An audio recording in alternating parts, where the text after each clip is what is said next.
花莲吉安乡清洁队传出有队员利用上班时间偷驶公所的粪扫车，私下去再回收厂的粪扫，而且伊个违法甲倒伫个公有的粪扫场。犯案期间虽然讲伊是有甲即个行车记录器的影像拍掉，也毋过公所透过 GPS 找到伊违法的证据。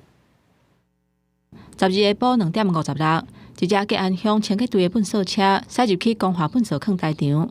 甲大量的粪扫拼出来了后，就随驶离开，看落是无啥问题。不过，这个司机载的粪扫是私底下在民间资源回收场的粪扫。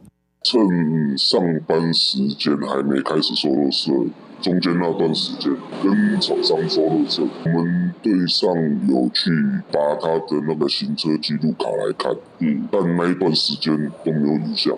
粪扫坑台场看到粪扫无分类，就随通报清洁队。了后才发现这个姓陈的司机，伊出勤的时间有过样。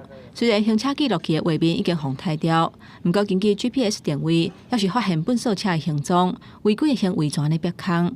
当事人的说明是说朋友委托啦，那我们也查证了以后，它是属于私人的，就是搬家以后遗留下来的一些垃圾。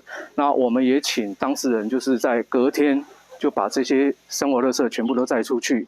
公所强调讲，经过调查，这个姓陈的队员虽然有违规，不过并无收费，所以该记一支大告，调离开目前的职务。